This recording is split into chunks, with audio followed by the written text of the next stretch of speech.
Recently আমাকে একটা comment করা হয়েছিল কি আমি নেটওয়ার্ক মার্কেটিং জয়েন তো করতে চাইছি, কিন্তু জয়েন করতে পারছি না। তো দেখুন, এনার যেটা মানে কমেন্টের যদি আমি ডিটেলে যাই, তাহলে ওনার বক্তব্য হচ্ছে যে উনি হয়তো রেগুলার নেটওয়ার্ক মার্কেটিং সম্বন্ধে রিসার্চ করছেন, দেখছেন, বাট দেখার পরে ফাইনালি ডিসিশানে এসে পরে যখন উনি যাচ্ছেন কি না ঠিক আছে এবার হয়তো স্টার্ট করা উচিত, আবার উনি নেগেটিভ হয়েছেন। তো এই নেগেটিভ পজিটিভের মাঝখানে উনি প্রপার ডিসিশানই হয়তো আপনি নিতে পারছেন না।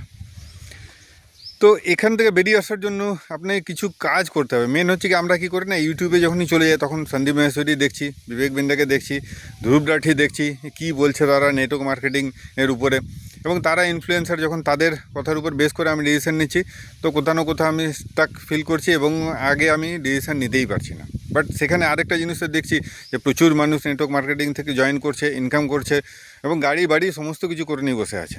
তা আমি যদি অত দূর যাচ্ছি না, তো সিম্পল আপনাকে করতে হবে। যদি আপনি এটার থেকে বেরিয়ে আসতে চাইছেন এবং ডিসিশান নিতে চাইছেন, আপনাকে একটা পেজ নিতে হবে এবং পেজের উপরে আপনি লিখুন উপরে নেটওয়ার্ক মার্কেটিং, আর লেফট সাইডে আপনি অ্যামাউন্ট লিখুন। কারণ আজকের দিনে নেটওয়ার্ক মার্কেটিং ইন্ডিয়াতে যদি আপনি আছেন তো 5 থেকে 10 হাজারের মধ্যে স্টার্ট হয়ে যায়। তো আপনি 5,000 10,000 অ্যামাউন্ট লিখলেন এবং রাইট সাইডে আপনি কমসে কম 20 পয়েন্টস লিখুন কি নেটওয়ার্ক মার্কেটিং থেকে আপনি কী কী পেতে পারেন, এবং সেটাকে আপনাকে হেল্প করবে। আপনি চ্যাট জিপিটির কাছে চলে যান এবং চ্যাট জিপিটিতে গিয়ে পরে লিখুন কি আমাকে কমসে কম 20টা পয়েন্ট দিতে আমি কেন নেটওয়ার্ক মার্কেটিং জয়েন করব, এবং ওইখান থেকে যে 20টা পয়েন্ট আপনি পাবেন সেইখান থেকে আপনি দেখুন যে আপনার কি কি কাজের আছে, এবং সেটা যদি আপনার লাইফে যদি আপনি পেয়ে যান তাহলে আপনি নেটওয়ার্ক মার্কেটিং করবে কি না। তো যখন আপনি এই পয়েন্টের উপর রিসার্চ করবেন, দেখবেন আপনার একটা ডিসিশনের জায়গাতে আপনি পৌঁছে গেছেন, এবং তখন আপনার পক্ষে 5,000 10,000 টাকাটা বিরাট অ্যামাউন্ট কিন্তু লাগবে না। এরপরে নেক্সট হচ্ছে কি, আপনার নিচে এসে পরে এবারে আপনি লিখুন কোম্পানি, মানে কোন কোম্পানি এবারে আমি সিলেক্ট করব।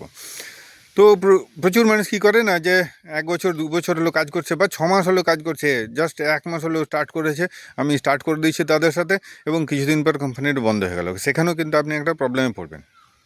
তো এরপর আপনি রিসার্চ করতে হবে যে কোম্পানি আপনার 5 বছর 10 বছর 15 বছর 20 বছর থেকে ইন্ডিয়াতে কাজ করছে, এরকম স্টেবল কোম্পানি কটা আছে। তারপরে আপনি ফাইনালি ডিসিশন নিতে পারবেন যে হ্যাঁ, এই কোম্পানির সাথে আমার কাজটা স্টার্ট করা উচিত। তো যদি আপনি ফাইনাল ডিসিশনে এসে পরে আটকে গেছেন, কোম্পানি সিলেক্ট করতে পারছেন না, তো সেই ক্ষেত্রে আমি আপনাকে প্রপার গাইড করব। আমি স্ক্রিনে যে নম্বরটা দিয়ে রেখেছি সেই নম্বরে আপনি আমাকে হোয়াটসঅ্যাপ করুন, আমি আপনাকে গাইড করব কীভাবে আপনি কোম্পানি সিলেক্ট করবেন, এবং সেখানে গিয়ে পরে এটা একটা বেটার সলিউশন হবে কিন্তু আপনার জন্য। তো এখনই আপনি স্ক্রিনে দেওয়া নম্বরে আমার সাথে যোগাযোগ করতে পারেন।